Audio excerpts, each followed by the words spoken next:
sebuah daerah di Sulawesi Selatan, Indonesia, hiduplah sepasang suami istri yang menikah, tetapi belum juga dianugerahi anak.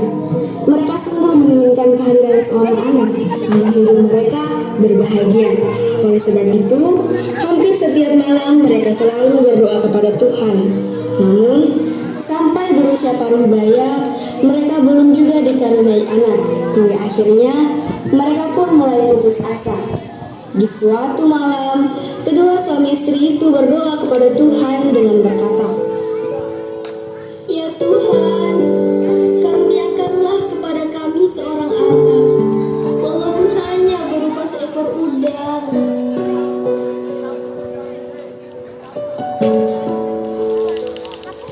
Beberapa hari kemudian, ketika sang istri sedang menyapu di halaman rumahnya, datanglah beberapa warga menghampirinya.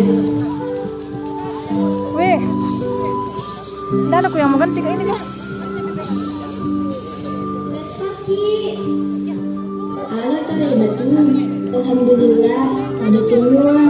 Aku ini pada semua gitu. Alhamdulillah ada celah ada. Ganti dulu kok. Kadang banget kak, melo kamu ke tanah, mantap pegiga, besar-besar pelit tangan dia. Dek ha, besar karena makan ji, biasalah lemak menumpuk. Lepong, kira betul kimat tampu, lama tak menikah dan dari penak tak. Semoga cepat kiri kasih anak, apalagi tua umur tak. Nggak boleh begitu, jangan kita tersinggung nah. Biasa memang begitu, sembarang bang apa yang bilang. Iye, amin. Nggak apa-apa Jindi. Gimana itu hasilnya kebun tak? Banyak-banyak Ji? Iye, semua kita syukuri bisa aja. Cukup Ji untuk makan sehari-hari. Oh iye, alhamdulillah. Mang Arifi nih. Merok ini lisu, depak kurang matasu. Atau aja tau nih lakeku. Merok ini madrauni. Oh iye, hati-hati ki semua. Setelah warga tersebut pulang, sang istri pun buru-buru masuk ke dalam rumah untuk memberitahukan kepada suaminya bahwa beberapa warga tadi menegur dirinya sedang hamil. Sang istri pun meminta kepada suaminya untuk diantar ke tabib agar diperiksa. Daeng, nak tegur kak tadi orang, nak bilang besar dari perutku, nak kirain kak hamil. Dek tuh, tapi semoga betul apa yang nak bilang. Pergi ke paling besok periksa di rumahnya juga belum beranak di situ kampung istana. Ada pernah orang bilang kalau ada dukun bagus di situ. Oh iya, baca tuh.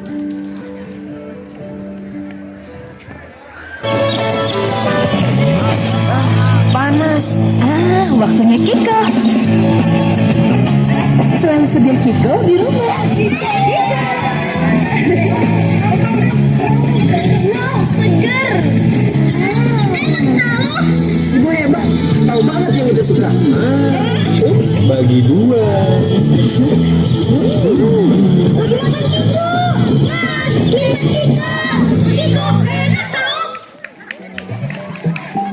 Keesokan harinya, mereka bersiap-siap untuk pergi ke dukun tersebut untuk memeriksakan apakah sang istri benar-benar hamil atau tidak. Sesampainya di rumah dukun tersebut, sang suami tak diperbolehkan untuk masuk. Ia disuruh menunggu di depan saja. Sedangkan sang istri, ia masuk ke dalam rumah sang dukun dengan seorang diri. Tudang Ki, mai gak Ki? Melo kama periksa, dongeng gua agak matampu kak. Nasaba engkau tahu minta kak, mak pada kau tahu matampu. Tajeng nih, uperisa Ki. Nama tabu tongan gitu Aku Wita, angkani telu pulang. Alhamdulillah, terima kasih Pale. Tabedi, melo nalesu Palindo. Jangan dulu pulang, belum Kiki bayar itu. Allah, walupain do. Iya, terima kasih Di. Sang istri pun keluar dari rumah si dukun. Kemudian dia segera memberitahukan kepada suaminya bahwa ia sedang hamil. Panas sekali. Daeng, matamu punah. Nakabulkan Tuhan doa tak? Alhamdulillah, ada datu 5 kareso, nasaba matam kuki. Iya,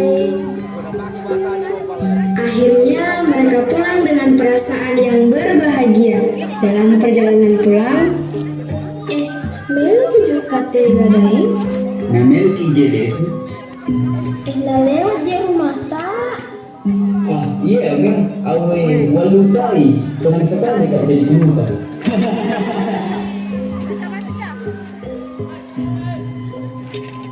Keesokan harinya, ketika sang istri sedang membersihkan beras, ada penjual jamu yang lewat di depan rumahnya. Sang istri pun memanggil penjual jamu tersebut. Jamunya Bu. Jamu, mari Ki dulu. Mau Kak beli jamu? Oh iya, tunggu Dik. Kasih Kak jamu kunyit tak? Kenapa baru sejamu kunyit? Biasanya beras kerucut. Atau jangan-jangan hamil Ki? Iya. Alhamdulillah, selamat Kina. Iya, terima kasih Dik. Ini jamu tak? Sehat-sehat Kina. Kalau begitu pergi Bekadi. Iya, hati-hati Ki. Si penjual jamu tersebut pergi untuk melanjutkan perjalanannya menjual jamu keliling desa.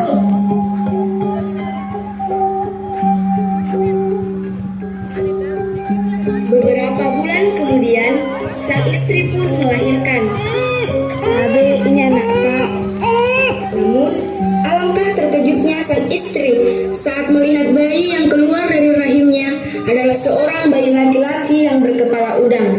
Ia dapat hidup di darat maupun di dalam air. Oleh karena itu, ia diberi nama Ilaurang. Ih Daeng, kenapa begini anak tak? Kenapa mata Pak Urang? Kita ingat doa tak beberapa bulan yang lalu.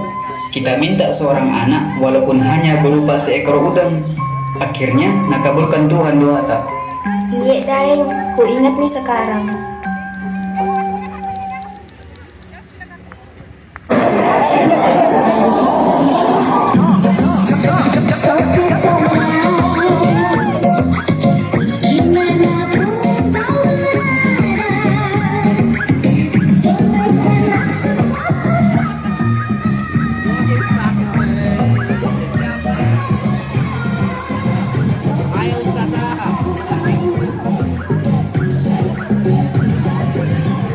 Main rasanya.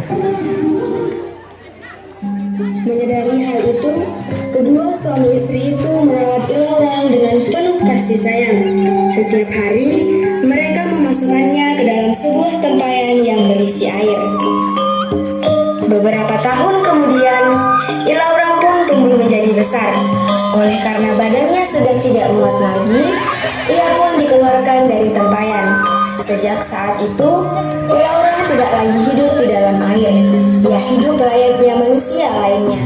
Walaupun hanya tinggal di dalam rumah, ia banyak tahu tentang keadaan dan peristiwa-peristiwa di sekitarnya yang didengar dari kisah-kisah ibunya.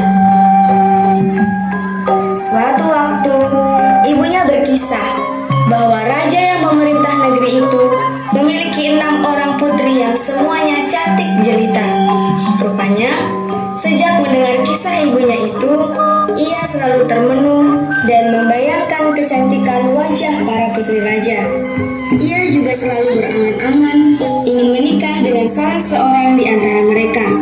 Saat kembali ke kamarnya, Ilaurang berpikir, Alangkah senangnya hidupku kalau punya kak istri yang cantik. Tapi nggak mungkin karena kondisiku seperti ini. Tapi tidak boleh kak putus asa dan menyerah sebelum coba.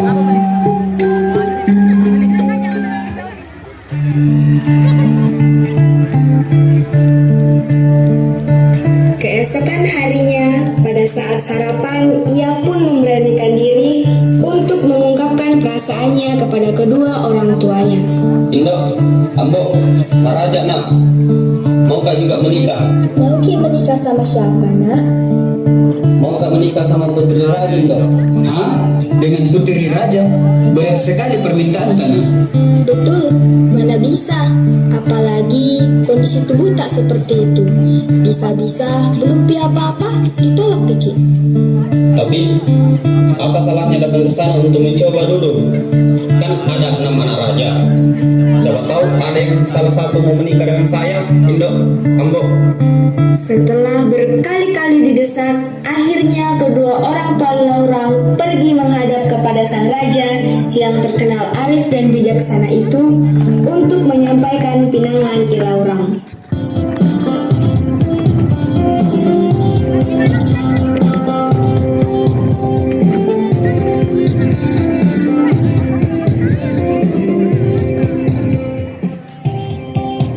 huang enggak huang. Nasaba tahu kasih asing mak. Nama tama ka aku istanai. Engka melo kau pedake ero anakku. Melo ko anak tak huang. Mendengar penjelasan itu, sang raja pun tersenyum manggut-manggut dan mengelus-elus jenggotnya yang sudah mulai memutih. Kumakkoroi iya meloka makkutana ko eneng anak puriolo niga antarana wede masedia terima pinanganna ilorang. Setelah itu, raja memerintahkan kepada pengawalnya untuk mengumpulkan keenam putri-putrinya. Wahai pengawal,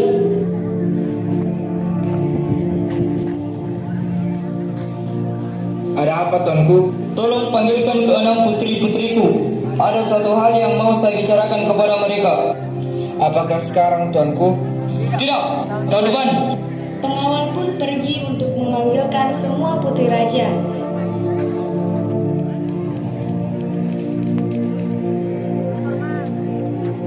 Wahai para tuan putri, kalian dipanggil oleh baginda raja sekarang. Baiklah.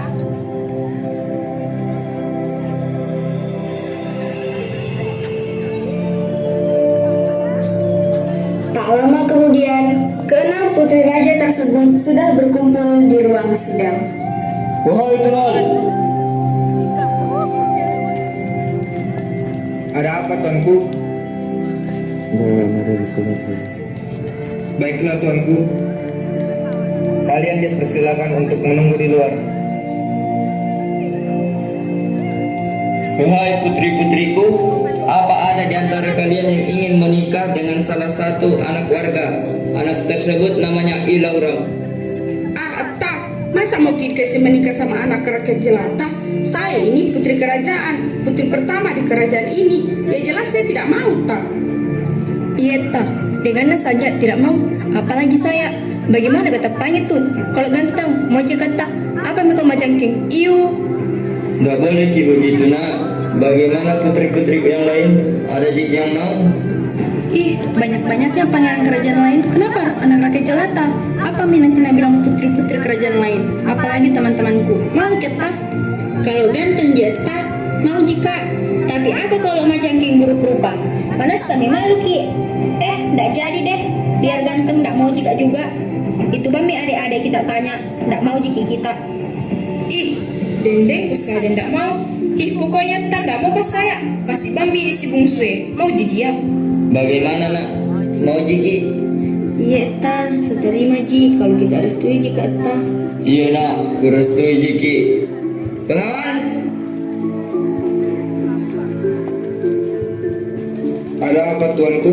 panggil ratu menghadap saya sekarang. Baiklah tuanku.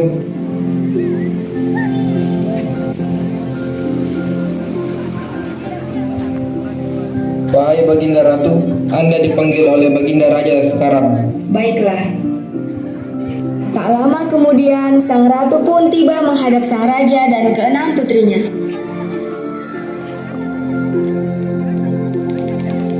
Kenapa Ki panggil Kak Daeng? Ada apa ini anak-anakku? Ini si bungsu mau dijodohkan sama salah satu anak rakyat. Siapa namanya? Nah, di mana tinggal?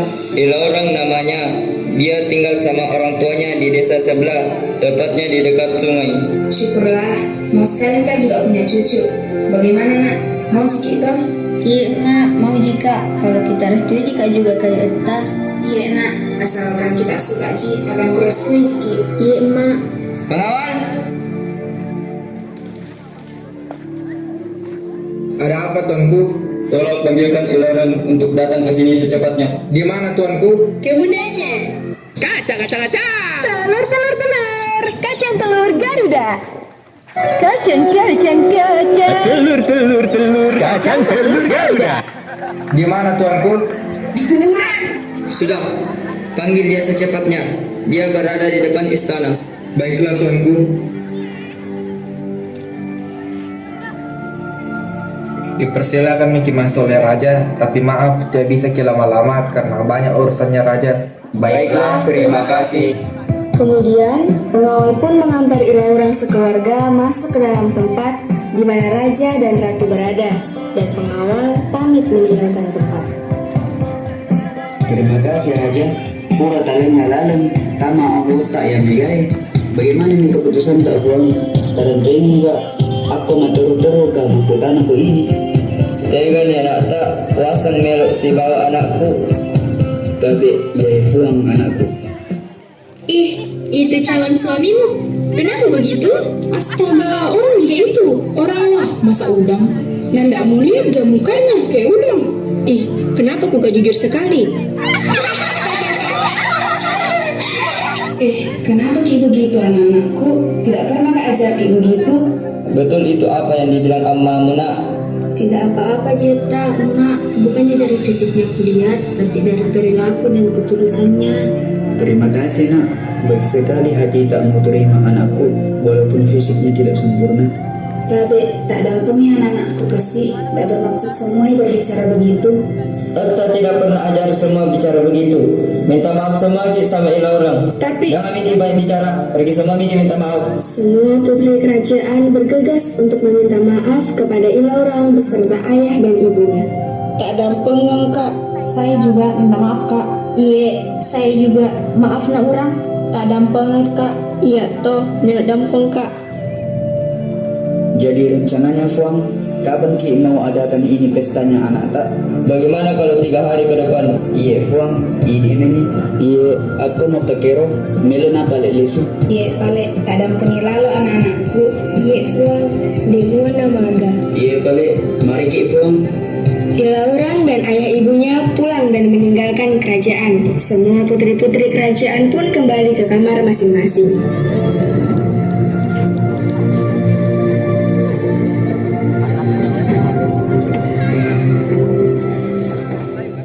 Yakin jika mau menikah sama dia? Masih ada waktu, masih bisa kau batalkan sekarang. Iyo, apa ndak mau pikir-pikir dulu? Apalagi, menurutmu bagaimana bentuk mukanya toh? Kayak udang. Jeleknya itu mau kau menikah sama dia. Kau itu seorang putri dan dia hanya rakyat jelata. Tidak setara kau sama. Benar itu Nabila dan Fadia. Tidak malu kau mau bersandingan dia. Apalagi buruk rupa. Ih. Pikir baik-baik kok dulu. Masih banyak pangeran kerajaan lain yang lebih setara sama kita. Kalau masih banyak pangeran, kenapa harus sama rakyat jelata? Kenapa harus tak batalkan nih? Dia kelihatan baik, tidak pegang fisik juga. Yang penting baik di hatinya. Terserah nih kau. Tapi kalau menyesal kau nanti, jangan kau pernah minta bantuan sama kita semua. Putri bungsu pun hanya tersenyum membalas perkataan putri sulung. Para putri-putri pun keluar dari kamar tersebut meninggalkan putri bungsu sendirian.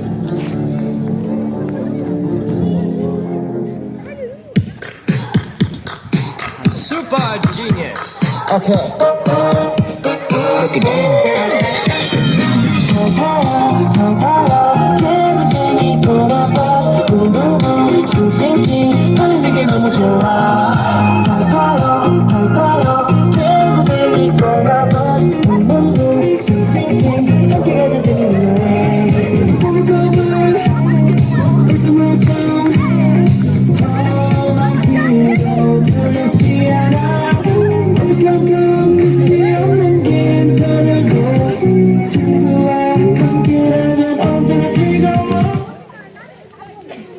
Tiga hari kemudian, pernikahan putri bungsu kerajaan dan Ilaurang pun digelar.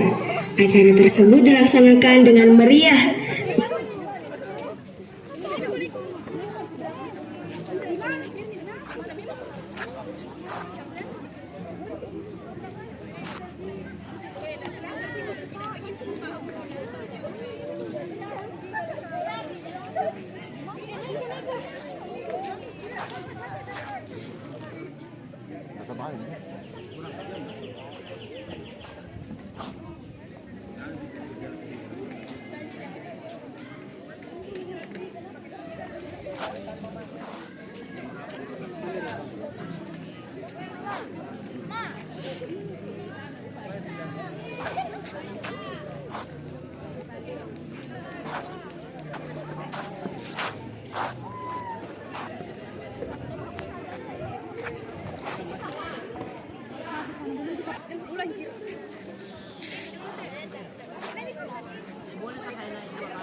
Begitu ramai rakyat yang datang untuk melihat acara pernikahan tersebut.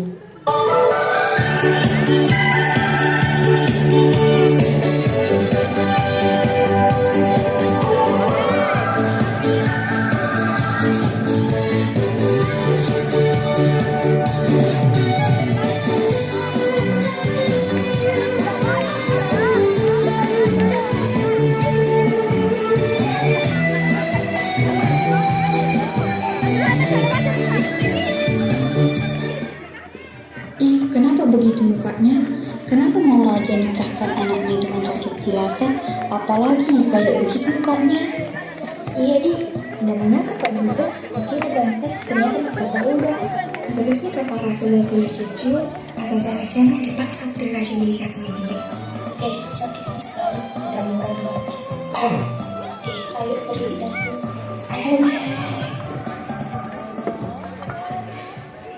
Setelah pesta pernikahan berakhir, tiba-tiba kutukan Ilaurang hilang dan wajah Ilaurang berubah menjadi tampan.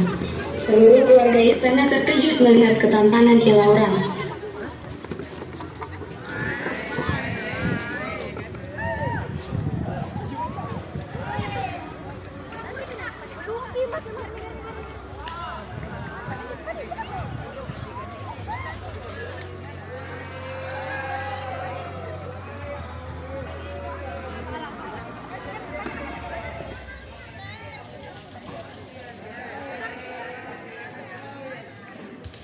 Terutama si putri bungsu dan kelima kakaknya. Mereka benar-benar tidak menyangka bahwa ternyata Ilaurang seorang pemuda yang tampan. Ih, siapa itu? Ini nih suamiku. Pasti bercanda Jikoto. Udah mukanya suamimu nah. Iya, ngada-ngada lagi. Mimpi apa kau tadi sampai begitu halusinasimu? Makanya jangan kutir siang dek. Cuci muka kau dulu biar tidak terbawa mimpi kau. Setengah putaran, bersihkan kulit mati dan kotoran. Lalu menghilang kemudi berkurang. Terputar di wajah, bilas multivitamin. Kontribusi keras ketiga, Very Lovely Facial Foam. Gak bohong, gak berhalusinasi kak. Ilaurang ini terserah nih kita semua mau percaya atau tidak. Ih, jadi betulan kau ini. Sini kira mukanya Ilaurang, tiba-tiba baru mau mukanya. Tidak ada dengar letak kalau terlihat dari sini. Pengawal,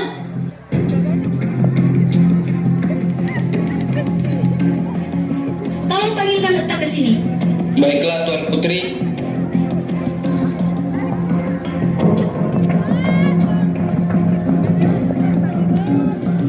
Wahai baginda raja, Anda dipanggil ke kamar para putri karena sedang terjadi konflik di sana. Sang raja pun datang dengan tergesa-gesa karena ia sudah mendengar penjelasan pengawal tadi. Dan ia menyuruh Ilaurang dan putri bungsunya untuk segera pergi dari ruangan itu sebelum terjadi konflik. Ilaurang, bawa istrimu keluar dari sini sekarang. Setelah mereka berdua pergi, sang raja juga meninggalkan kelima putrinya tersebut. tidak bisa dibiarkan ini. Harus bikin rencana untuk pisahkan mereka berdua. Iya, pokoknya tidak terima kak juga. Jadi bagaimana mau tak semua? Bagaimana kalau kita bawa si bungsu ke tengah hutan dan tinggalkan dia sendiri di sana? Setuju kak, setuju kak juga. Saya juga setuju kak. Jadi besok mari kita bawa dia ke sana. Keesokan harinya, mereka pun mengajak si bungsu untuk pergi ke hutan. Alasan mereka membawanya ke hutan karena ia ingin piknik. Pergi ke piknik Di mana? Di tengah hutan kita bagus piknik. Ayo.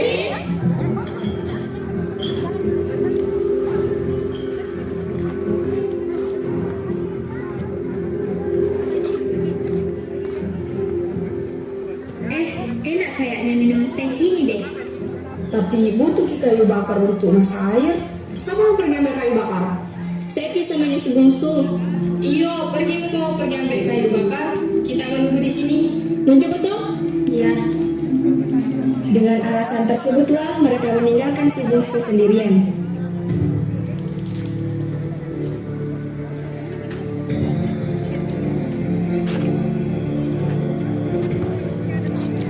sudah bisa tinggal si bungsu di sana. Ayo, Mi, cepat-cepat aku pergi dari sini. Ayo, Mi.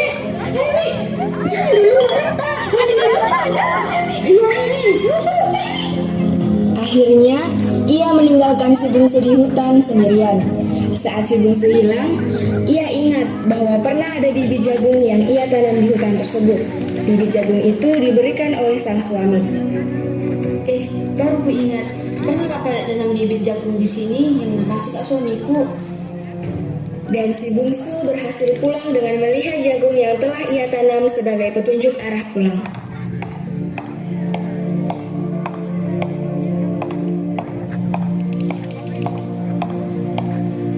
Selang beberapa waktu, kelima saudaranya itu terkejut heran melihat adik bungsunya itu pulang dengan selamat. Bagaimana bisa pulang? Dia mau tinggalkan betul jika di hutan. Iya, setinggalnya Ji. Astaga! Awi adik dari mana kok? Jangan ki pura-pura ndak tahu semua daeng. Dan si bungsu menceritakan hal tersebut kepada ayahnya. Entah, ini semua dan diriku dah sengaja tinggal di hutan. Apa? Karena terkejut mendengar hal tersebut, sang raja terkena serangan jantung dan akhirnya meninggal dunia. Beberapa bulan kemudian, karena sang ratu tidak bisa menjalankan tugas kerajaan dengan baik, ia pun sakit-sakitan. Tetapi sebelum meninggal, sang ratu menitipkan wasiat bahwa yang akan memimpin kerajaan adalah Ilaurang dan putri bungsunya. Nah, kalau tidak ada Kak nanti, kita sama suami yang pimpin kerajaan karena kita aja yang bisa kupercaya. Jangan bilang begitu, Mak.